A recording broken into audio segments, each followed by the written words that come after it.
I'm Eric Loy, and welcome to Eric Loy Interviews. On this podcast, we talk with folks from the VTuber community on their channels, their talents, their stories, where they come from, and their plans for the future. I would like to welcome Cielesque. Hi. Hi. Hey, thank you so much for being on. Please introduce yourself to everybody. All right. I'm Ciel. I'm a dragon VTuber and artist. I stream on Twitch, and once in a blue moon, I post a YouTube video. And yeah, I play a lot of Sonic and Pokemon, and I'm situationally mute. Yeah, and we'll talk about that in a second. There's Mhm. really you go into it very much in detail and extremely well on the website on your YouTube, and I Mhm. really do suggest that folks listen to that. Um, Not just because it's you want it, although you should watch everything, but to find out exactly what it is, because I think you explained it better than I could ever ask any questions about it. But I'll talk about that with you in just a bit. But I want to find out a little more about you and why you started uh, content creating in the first place. And was VTubing your first shot at content creation? No, I actually did some YouTube stuff when I was younger. Hmm. Like when I was like a kid, Hmm. um, I had always wanted to be a YouTuber, so I had a few very unsuccessful attempts at having some YouTube channels, and they never really went anywhere, and I would take like a few years of break in between each one. But VTubing was my first start in streaming specifically. And was it? And again, a lot of what going to talk about is mentioned in that video. I'm not going to try to Mhm. steal its thunder because it was done so well, um, and very openly. And my hats off to you for that, because it's not Mhm. not an easy thing to talk about. Um, but YouTube, as you mentioned on that um, recording, that Mhm. VTubing was kind of a way for you to try to help um, live with the situational being a situational mute. Uh, Mhm. um, Yes. so, if you would kind of tell us how you decided on that as a way to help against it. Well, as I mentioned in that video also, it took me a long time to come to terms with my own um experiences and just like living with situational mutism. But my mom really helped, and I don't think she realizes how much she helped with that, but um one day she showed me this video by someone who was around my age, talking about their own experiences with SM, Mhm. and I was like, that's so cool. I want to be able to do that too. And I also watched a lot of other content creators like Iron Mouse and Mhm. stuff, Right. who aren't necessarily situationally mute, but have their own circumstances and struggles with life, Right. that they raise awareness about and kind of like help people who also have those same experiences, Right. like know they're not alone and stuff. And so I thought it would be really cool if I could do that too. Well, certainly have been able to, and it's really it's amazing how well this fits for something like that. Because um, as you mentioned that there there are some situations that you've been able to pinpoint that can trigger that situational mutism, and Mhm. this this type of conversation and entertainment seems to allay some of that. By my guess would be because it's you do have You're not on a face cam. You're not seeing who you're talking to. Um, you have the model that's Mhm. in front of you. Do you think all of that contributes to it? Yeah, absolutely. Mm, It's it's actually kind of, amazing how, like, well I've been able to do all of this just in spite of my mutism, hmm. and yeah, I think you, really got all of it, like, all of those definitely contribute to Yeah, making a calmer environment for myself where I can feel more comfortable to speak. yeah, that's good. I mean, and it's wonderful you have this opportunity, because you obviously are do have a great personality, and I've Thank you. watched the video, and I watched that one video, and not only that, but you're well spoken, which is probably something that as a child you didn't get to hear very often. That those No, words, not at all. and to I'm trying to figure out how it feels for you to be able to have an outlet to be calm and well spoken and still enjoy yourself and enjoy other people with the background that you have. It Explain that feeling for us. it feels amazing, honestly. Mhm, Um, I I don't really know how to explain it fully, but, mhm, like, when you spend so much of your life not being able to do something that for everyone else it seems to come as second nature, right. and then, suddenly you're able to do that too. It's like I it just feels so incredible. And not only do it, but you're the people who are there with you are sometimes on the other side of the planet, and Mhm. the world for you has gotten smaller and larger at the same time. Yeah, it really has. Yeah, it's really wonderful to see that for you. Growing up, I can't even imagine how you were treated by some of the other kids. Um, It honestly wasn't, very negative. mhm, Um, all my classmates kind of r respected me. They kind of like, I very much had the reputation of the quiet kid mhm, and, like, the quiet, smart, artistic kid on right. top of that, Yeah, you know? yeah. Um, but, like, they weren't mean to me, they were just curious. They Ah, they would ask me a lot of questions. well, I mean, good for them. I mean, for Mhm. kids, I mean, you've seen stories about how terrible kids will act sometimes, and that doesn't necessarily reflect on how they will when they mature.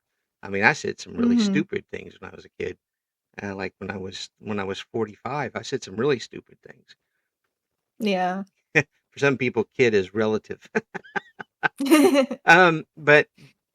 But they don't know yet, and for you Mhm. to have classmates that actually would rather find out about it than ostracize you for it, Mhm.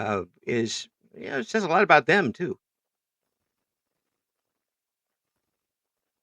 I think it says that you had some folks around you who at the very least didn't make things worse for you. Is that a Yeah. yeah? That's the best way to put it, I imagine. Now the artistry, Mhm. um, the the Disney way to explain it would be a young person who has this situational mutism discovers art as a way to express themselves. And then we have like the seven dwarfs show up and we have a big old movie about it. But I imagine there weren't seven dwarfs. But does that kind of explain how you got into art? Um, Honestly, I have always been, drawing, like, Hmm. ever since I was, like, a toddler, like, long, long before, my diagnosis or anything like that. Right. It was, just kind of an outlet for me to, express myself. And I also just didn't have a lot to do growing up because I didn't grow up with my brother and I didn't have any other siblings. Mm, And, I didn't watch TV, I wasn't allowed on the computer, stuff like that. mm, So I would turn to drawing and writing. yeah. And so, yeah, and that's something you've continued, obviously. Hmm. Yeah. Yes. So would you how do you call yourself somebody who draws and puts stuff together, or are you now an official artiste? I consider my art sorry. Mhm, I all right. consider myself an artist, Yeah. but very much like a hobbyist. Mm, I don't like seek out, compensation or anything like that. I just do it for fun. yeah. Well, I mean, that's good in a way because you get to keep enjoying it and doing Mhm. it on your own terms. Um, uh, but you're completely self-taught as far as that goes. Yeah, Yeah. pretty much, yeah. Yeah. So are you sticking with the paper, or are you on the computer with it as well? I am mostly, like, almost exclusively a digital artist these days, but I did start out with, paper and pencil, and it continued pretty much into adulthood until, like, the past few years, I started just doing exclusively digital art. Yeah. Are you enjoying that more, or are there times when you like to pick up the pad and start up again?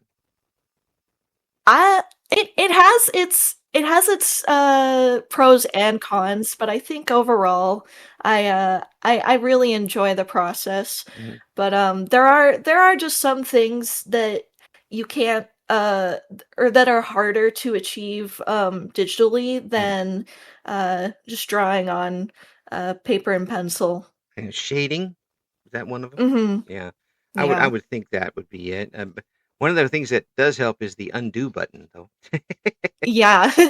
It's gotten to a point where if I do try to draw, uh, traditionally, I'll be like, "Where's the undo button?" And I Yes, can't yes, find it. yes, and the undo button is the little pink blob on the end of the pencil, Yep, and yep. which doesn't always help. Um, Also, I've got to ask this about digital artistry because I sometimes I do uh, a little bit of background stuff for thumbnails, and that's Mhm. really the extent. I'm really pushing my skills doing that. Um, but you do have a situation where you have to, if you start a line, you're going to have to finish it, and if you Mm. and otherwise you might mess things up. Isn't Is that something you find a restriction on yourself while you're um, doing digital artwork as opposed to manual? Um, Sometimes, I Mm, think. yeah, yeah, because I just can't seem to get if I'm doing a like some sort of a swirl, and if I pick up or let go of the clicker and then start up again, I can't seem to really start at the right place and get that same flow again.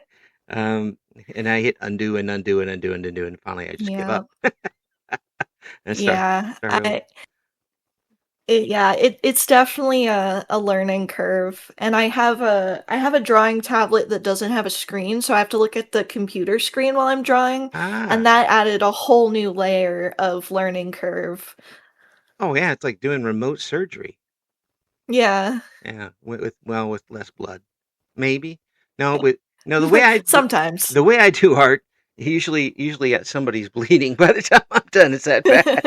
Um, and you add the writing on top of that. So Mhm. are you a fairly prolific writer? Um, I don't write as much as I used to, Mm, but, I do really enjoy it when I mm, do write, and I mm, have a lot of, story ideas that, like, bounce around in my head mm. that I never end up doing anything with, but, Yeah. my dad is, or was I don't know if he still does it much anymore, but, he was he was quite the writer himself back in the day, and so I really picked up his knack for writing. Oh, that's pretty cool. I would go back Mhm. and looking at some of the things they did. Um, are you when you look back at some of the things that he was able to do? Mhm. Do you look at it with awe or pride or what? Kind of a mix of both, honestly. Hmm. Um, I come from a very multi-talented family, No. so he also does music on top of his writing, Oh, and um, he's a guitarist, and oh, envy. I never could quite wrap my head around guitar, but I played violin for a while. But Oh, I'm always amazed when he pulls out the guitar and plays something. oh yeah, yeah. My envy is off the charts, by the way, at this point. Hmm. My stubby fingers um, and my cross-handedness would not help me in any of those instruments because I wouldn't be able to tell which hand to do what with. Um, and I do Yeah. a lot of my writing with the left hand, and well, 99%, and do a lot of everything else with the right hand too. So Hmm. I don't know which side I would would be would be strumming or especially with a violin. Heck, I'd probably just stick it in the middle of my chin, and use both hands. That would be interesting. No one's done that before. Um, the having that sort of background Hmm. and then being diagnosed with what you have been. Hmm. This is a bit of a tougher question, and you tell me if it's too close. Okay. Did that affect you growing up in thinking that maybe you wouldn't be able to keep going with what the family was doing as far as having that sort of talent? Um, y- yes, but like not because of my diagnosis. Mm, It was more so sort of imposter syndrome mm, and just feeling like I wasn't good enough. Even though I was just doing what I enjoyed, right. but I constantly compared myself, and especially seeing what my family members were doing, uh, it made me feel inadequate Mm, sometimes. yeah. Yeah, I that's something that hits everybody now and again. If Mhm. you're in any sort of if you're around a lot of talented people or you're doing something that is in front of people like well VTubing or Mhm. interviewing people, sooner or later you're gonna look around and say, "What am I doing? Why am I here? I'm not qualified to do this." Even if you've done it for Yeah. you know half a century, like I have. I mean, it still comes back to you. So why are you doing this? Um, Mhm. what it comes down to is you're a pretty tough kid, I try. and it's you've never given up, have you? There have been times that I wanted to, but despite it all, I'm still here, so I Yeah, I guess I would say that I didn't end up giving up in the end. yeah, yeah. That well, that takes some rocks. I'll give you that Mhm. to do, and um, that is a real testament to you, not just your talent and abilities, but to find a way to live with what you've got going on. Mhm. And still, one of my favorite sayings is people are not the product of their circumstance, and they're the triumph that comes from those circumstances. Yeah. And you feel that to a T with what you've been able to do, and keep flying on that 'cause that's good stuff. Um, Yeah. Now, with both all of that put together, the talent, the writing, the artistry, and the being on the internet with games and such, have you thought about doing your own visual novel type game? Um, Not necessarily visual novel, but I have been interested in game development before, Hmm. but I end up giving up on those ideas Mm. because I'm not quite cut out for it, I don't think. Mm. You ever get to, you always say you have stories bouncing in your head. Hmm. Is there one or two that comes up like, well, I could really use this, and I would play a game with this idea. Yeah, I don't think I would turn them into games, but I would. I've thought about turning them into like web comics, Mm, um, because I think they would be very well suited for that medium. mm. You could do all of that. You draw and do the you could do it all of that stuff on your own and publish it. Yeah, That's pretty pretty cool. much. That's pretty cool. I could put up stick figures and you wouldn't be Yeah. able to tell that they were stick figures by the time I was done with them. But that that's pretty neat. Being an artist and a writer, are there times when Mhm. you're playing something online or you see a game? Do you does it get higher marks or lower marks for the art and writing if you see it? Do you criticize in your mind what's going on during the game? Oh, all the time. Yeah. Especially when it comes to writing. Yeah. I'll see some dialogue or like just a story arc, and I'll be like, That makes no sense. Why are you writing it like that? This person would not say that." Yes. He said you'd be on the air on a stream doing it and and suddenly you just stop. And that's not right. Yeah, I think I might have done that once or twice before. That's cool. That's great. No, I'm going to do it myself. It's going. What they should have said is this. Right. Yeah, there. Well, I mean, certainly looking back at a few games that I've played over the years, there are a Hmm. lot of things that just didn't make or either didn't make sense or didn't get tied up in Yeah. and were left hanging that never got resolved, which just frustrates the heck out of you at the end of the game. Um, Yeah. that it's with with that in mind, would you do you think you'd drift to a few more independent done games as opposed to corporate games on occasion? Um, yeah. Yeah, yeah. I mean, has there been an independent game that's really caught your fancy lately? Let me think. Um, I'm a big fan of Stardew Valley. Well, yeah. I mean, I have been for some time. yeah. Oh yeah, my 40 saves attest to that. Yeah. Oh, I'm always starting a new world with my friends. yeah, yeah. Who do you marry? I housemate with Krobus every time. Oh yeah, yeah, yeah, yeah. I always end up with Maru because she has bombs. And get the mate that helps you out the most. Yeah. And no, it's not whatever. It's not the a really bad breakfast something or a coffee. Doesn't really help me. Get me the bombs. As far That's as fair. yes, absolutely. Oh, I was playing it back when you couldn't marry anybody. All the people.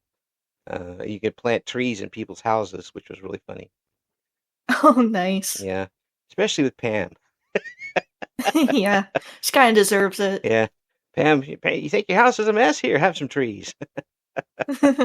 Trees make everything better. Yes, I actually found a glitch once where you put trees in front of somebody's front door, Hmm. and they come out and stop, like they're trying to go through you in a certain area. And you see that dot Yeah. dot dot, and finally they just Hmm. take off running off the screen, and you don't see them again for the rest of the day. Oh, that's so funny. Yeah, yeah. And so I did that with Pam. She just show up and all of a Out of sight, out of mind. sudden runs off. I don't know where she goes. So, what would you say is your comfort game? Ooh. Um, Honestly, probably Stardew. Hmm. Especially recently has become much more of a comfort game for me. Yeah. But also, like, a lot of Pokemon games Yeah. are comfort games for me. Yeah.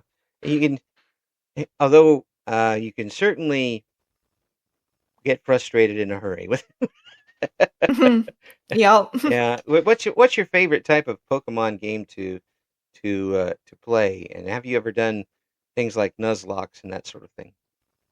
Yeah, I think my favorite Pokemon game is probably still Fire Red and Leaf Green, Hmm. the Generation 1 remakes. Yeah. Um, they were also the first games that I ever did a Nuzlocke in. I've Mm. never been never been very good at Nuzlocks. I always end up losing them, Oh, but um they're pretty fun once in a while. yeah. It's certainly a creative way to add another layer to the game, Yeah. layer of super difficulty sometimes. Mhm. And then you see these people use randomizers. Uh, Oh, yes, I've played those before. oh, so how has that gone for you? It depends. Sometimes you get really lucky and you get some crazy Pokemon on your team, and other times it's just an absolute disaster. It's all Wurmples on your team, Yeah. and the only thing you face is Rayquazas every single time. Oh, no. That The ultimate nightmare. Yeah, and then you've got the randomizers that randomize the doors. Mhm. Oh, have you played one of those? I haven't personally, but I've seen them, and they're so funny. Oh, they are. I mean, how can you? My mind could not comprehend that after a while. I Yeah. have a hard enough time in the simple dungeon crawler games remembering where I've been. But Same. and to have to remember, instead of this door going to a healing center, it goes to the Elite Four. Yep. Oops. And then you have to find the right door to go to a destination, otherwise you can't finish the game, Yep. that type of thing. And it's one of those things that's fun to watch, but not so much to be in. Oh, yeah, I would probably rage quit within, like, 3 minutes. When you're on and streaming with one of these games, Mhm. um, how are you getting along with the chat? Is chat your main focus in a game, or have you been able to find a good balance between game and chat? It depends on the game, but usually I usually try to keep a balance between the game and chat. Hmm. Um, if it's like a story heavy game, I might focus more on the game and then take little breaks to kind of catch up with chat and stuff. Hmm. But if it's something more casual where it's like I'm just doing the gameplay and nothing else is really going on, Hmm. then I'll have a conversation going with chat while I'm playing. Mm. Yeah, Pokemon will allow you to do that, Mhm. and while you're on a randomized game, screaming why is there a level 85 right outside your front door Yeah. that you have to fight against? Have you Uh, tried the randomizer Nuzlocke? yes, I have. And I've tried them as a soul link too with other people Oh no. at the same time. And you survived. I wouldn't say I survived, but I did play them. Oh, that's sounds like so much fun and absolutely sheer frustration at the same time. Yep. Yep, it really is. I mean, it's a really good example of a base game where you can get extra life out of it by Yeah, doing so much. absolutely. Stardew Valley is the same way, where the Mhm. the uh, developer kind of gives people the ability to modify and do Mhm. some things at Stardew Valley. What was it? Advanced? Is that the one? Or there's another one that's fairly popular. Um, Brings in more people and that sort of thing. Um, Yeah. and and and sometimes they something is good enough to where the owner of the game will make it a part of the game. Yeah, And see, absolutely. that's real good. Bring it My in. Yeah, my start was with Minecraft, and um, Minecraft is like the ultimate sandbox experience. Oh You yeah. can do anything you want just in base game alone, but then you add mods on top of that. Oh yeah. Yeah. Yeah. I. And like you mentioned like the developers like adding in features from the mods into the base game. Minecraft's done that lots of times before. Mm, The one that comes to mind first is horses from I think it was the Mo Creatures mod mm-hmm. um, back in the day, Yeah. and horses ended up becoming an actual feature in the game, and that was really cool. Yeah. My grandson, my older grandson, Hmm. my younger grandson isn't old enough to even know what's going on yet.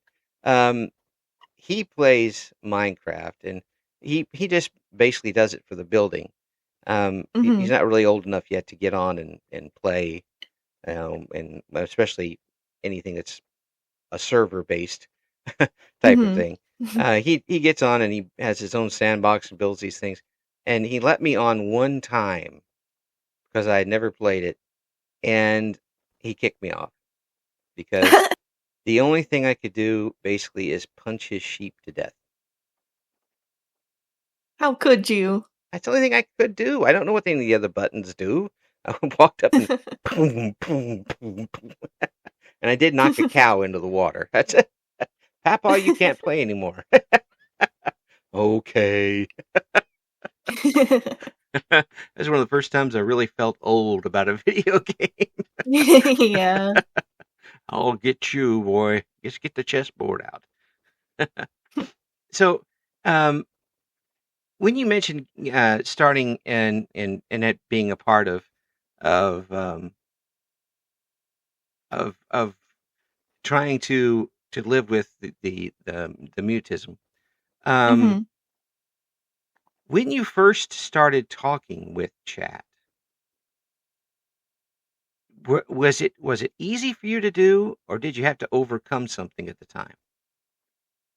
Um, in my like first year of streaming, I I could not even like start the stream unless one of my friends was there Mhm. like in chat cheering me on. Ah, Um so like I would just stay on like the starting soon screen until he said something in chat, and then I would feel comfortable to like start talking and stuff. But I'm then um as I kind of grew my audience more, especially in this past year, I've gotten a lot more comfortable with just being able to just start stream and talk to chat. yeah, yeah.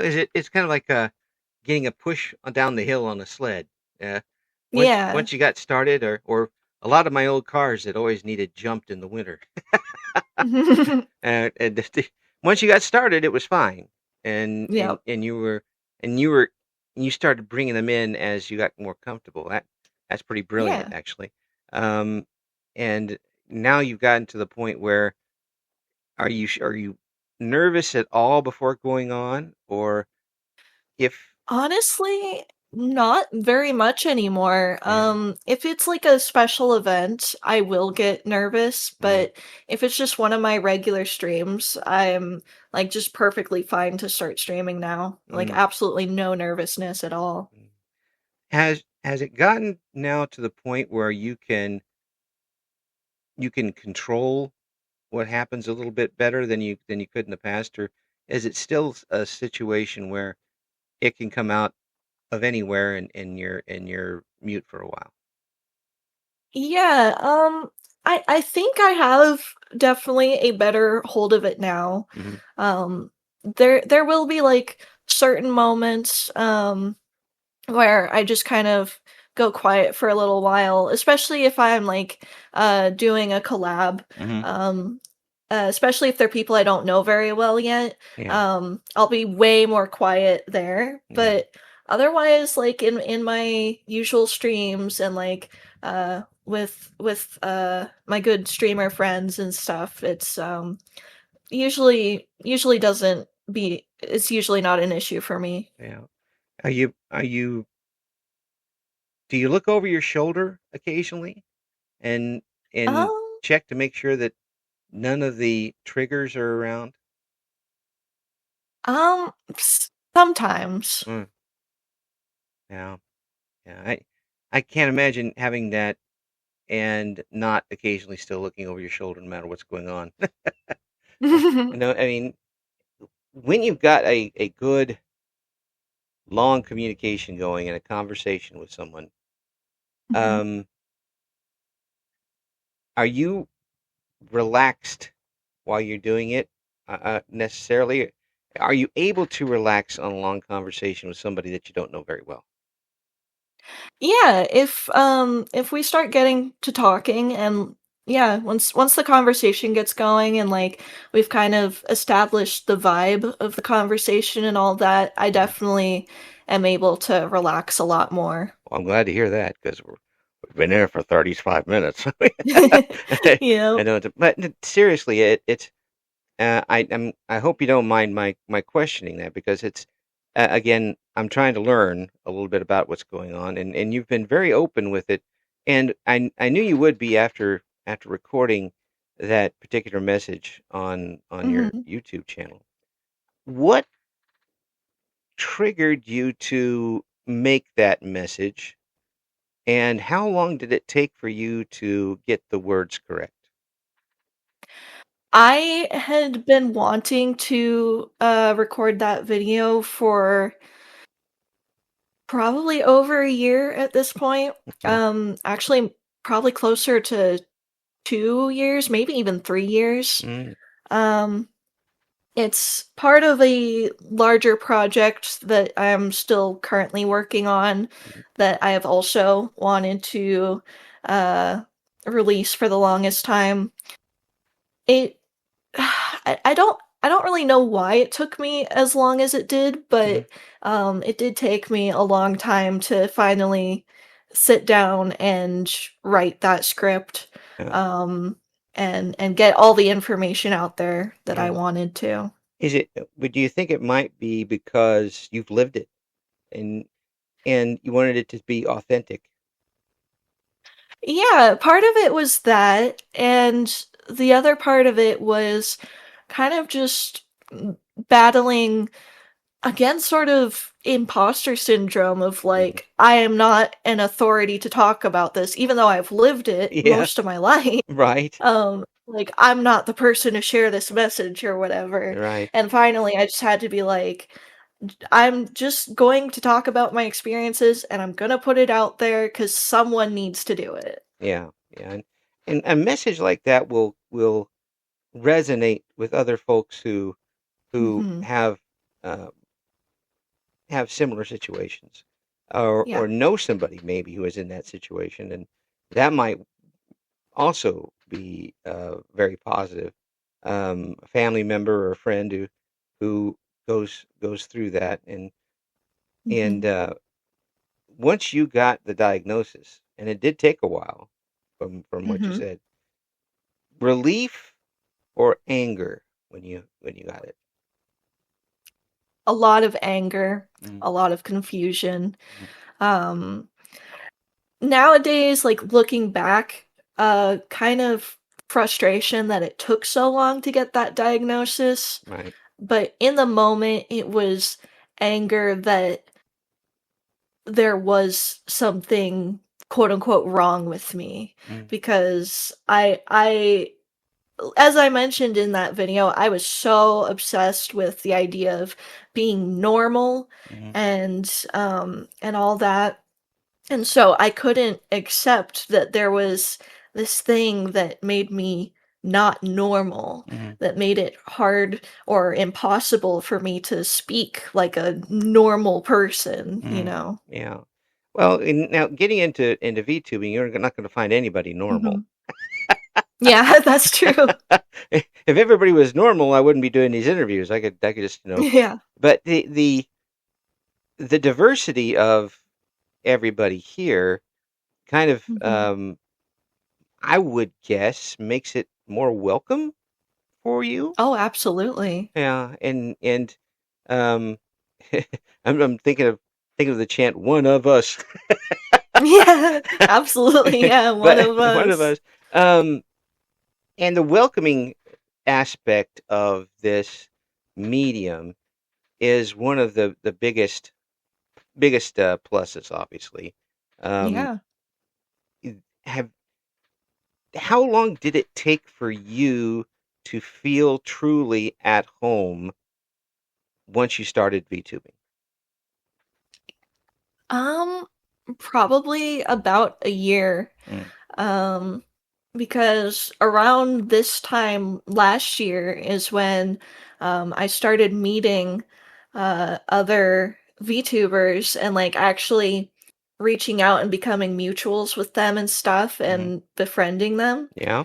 And ever pretty much ever since then, I've really felt like I've found my place in the VTuber community Hmm. and established myself. Yeah.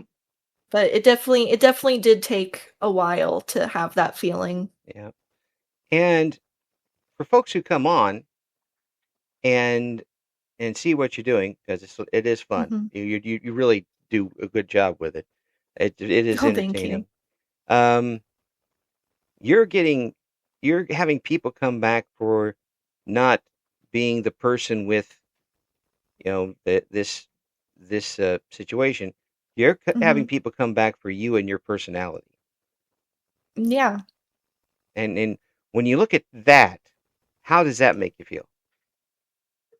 It makes me feel very, um, warm and fuzzy inside, honestly. Yeah. Um, it would be a little out of character for me if I said that on stream, but, it does make me feel very, very validated and very welcomed that people would care to come back to my streams for me. Yeah.